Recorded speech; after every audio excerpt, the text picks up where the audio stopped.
Hello friends, welcome to preventive health solutions. This is KP Singh, nutrition advisor और integrated dietetic. और दोस्तों, आइए आज हम बात करते हैं कि शुगर की बीमारी यानी डायबिटीज को व्हाइट कॉलर किलर डिजीज क्यों कहा जाता है, यानी कि इसे सफ़ेद पोश बीमारी क्यों कहते हैं। तो दोस्तों, इसका कारण यही है कि जैसा कि हम जानते हैं, समाज में कुछ सफ़ेद पोश क्रिमिनल्स होते हैं या व्हाइट कॉलर क्रिमिनल्स कहे जाते हैं। वो ऐसे व्यक्ति होते हैं जो किसी भी क्राइम को तो पीठ पीछे करते हैं और अपने लोगों से करवाते हैं, और जब कोई इंक्वायरी होती है तो इनका नाम सामने डायरेक्ट नहीं आता है और दूसरे व्यक्ति उसके लिए जिम्मेदार ठहराए जाते हैं और उन्हीं को सजा मिलती है। तो ऐसे ही दोस्तों, ये शुगर की बीमारी या डायबिटीज भी हमारे शरीर में जब प्रवेश कर जाती है तो इसके कारण भी कुछ ऐसे कॉम्प्लिकेशन होते हैं हमारी बॉडी में, जिससे हमारे बॉडी के अन्य ऑर्गन्स डैमेज होते हैं या अन्य मेडिकल कंडीशंस पैदा हो जाती हैं और हमारी हेल्थ काफ़ी ख़राब हो सकती है। उसके लिए यहाँ तक कि कभी कभी कुछ व्यक्तियों की मृत्यु भी होती है।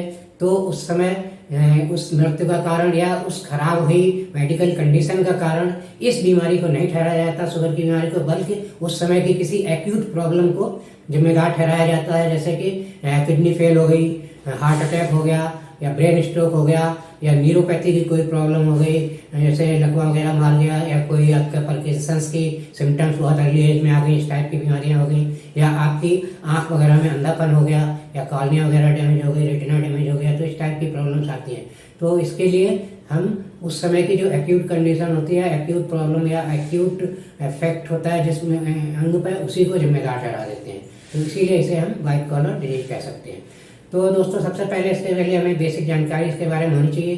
तो शुगर की बीमारी आखिर होती क्या है? शुगर की बीमारी या डायबिटीज हम उस कंडीशन को कहते हैं जब ब्लड शुगर लेवल, हमारे ब्लड में जो एक लेवल मेंटेन रहता है, उससे ज़्यादा हो जाता है। तो एक्चुअली शुगर का या इसका काम क्या है हमारे शरीर में? तो जो कुछ हम लोग भोजन करते हैं दोस्तों, तो उसमें जो कार्बोहाइड्रेट होते हैं जिसमें शुगर भी शामिल है, ये जब हजम होकर हमारे ब्लड में जाता है भोजन, तो पाचन होने के बाद इसे एनर्जी प्रोडक्शन के लिए सेल्स में भेजा जाता है, ग्लूकोज को, क्योंकि ये भोजन कन्वर्ट हो जाता है ग्लूकोज में और ब्लड में से ये फिर सेल्स में जाता है जहाँ पे ये एनर्जी में कन्वर्ट होता है। तो ये काम कौन करता है? ये काम इंसुलिन हार्मोन करता है, जो हमारे पैंक्रियाज में बनता है, और हम अकॉर्डिंग टू नीड ये पैंक्रियाज में प्रोड्यूस किया होता है और इसको बढ़े हुए शुगर को सेल्स में भेज के वहाँ पर एनर्जी में कन्वर्ट कर देता है। लेकिन कभी कभी क्या होता है, कुछ प्रॉब्लम के कारण इंसुलिन हार्मोन या तो बनता नहीं है या ये इफेक्टिव नहीं होता है। तो क्या होता है, ये शुगर हमारे सेल्स के अंदर नहीं जा पाती है और इसका लेवल हमारे ब्लड में ही बढ़ता चला जाता है और ये शुगर यूज नहीं होती, एनर्जी में कन्वर्ट नहीं हो पाती। इसीलिए शुगर के मरीज को कमजोरी महसूस होती है और ये जो बढ़ा हुआ शुगर का लेवल है, ये हमारा शरीर के लिए बहुत घातक होता है, काफ़ी नुकसानदायक होता है। ये हमें बहुत सारे कॉम्प्लिकेशन प्रोड्यूस करता है, जिसमें कार्डियोवैस्कुलर डिजीज यानी कि हार्ट डिजीज के चांसेस बढ़ जाते हैं और ब्रेन स्ट्रोक वगैरह, जैसा कि मैंने पहले बताया था, इस टाइप की प्रॉब्लम्स होती हैं और आपकी किडनी की प्रॉब्लम्स हो जाती हैं। तो ऐसे बहुत सारे कॉम्प्लिकेशंस होते हैं। तो इनसे अगर हमें बचना है तो हमें शुगर के लेवल को हमेशा एक सर्टेन लेवल से ऊपर नहीं जाने देना चाहिए, उस लेवल से नीचे ही रखना चाहिए। तो दोस्तों, इसके लिए क्या करना होगा? तो इसको क्या करना होगा, इससे पहले हम ये जान लें कि डायबिटीज कितनी तरह की होती है। तो बेसिकली डायबिटीज 3 तरह की होती है, टाइप 1 डायबिटीज, टाइप 2 डायबिटीज और जेस्टेशनल डायबिटीज। तो यहाँ पे मेनली 2 डायबिटीज जो खास हैं, जिसमें टाइप 1 और टाइप 2 है। टाइप 1 तो बहुत कम लोगों में होती है और ये नॉर्मली हेरिडिटरी होती है, एक तरह से आपकी जेनेटिकली होती है।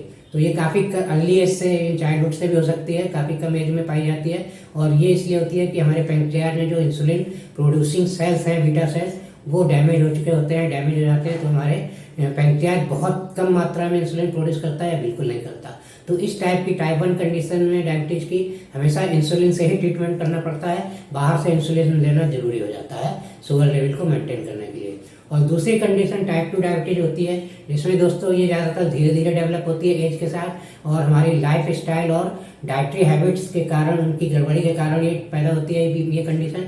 इसमें क्या होता है, जो हमारा पैंक्रियाज है वो ठीक से वर्क नहीं करता है या इंसुलिन हार्मोन कम पैदा करता है, या फिर इंसुलिन हार्मोन बनता तो है लेकिन हमारी बॉडी में इंसुलिन रेजिस्टेंस डेवलप हो जाता है, जिससे कि वो इंसुलिन हार्मोन प्रॉपरली यूज नहीं हो पाता है हमारे बॉडी सिस्टम से और वो जो भी एक्सेस ग्लूकोज बनता है या ग्लूकोज हमारे ब्लड में, उसको वो सेल्स में भेजने में सक्षम नहीं हो पाता।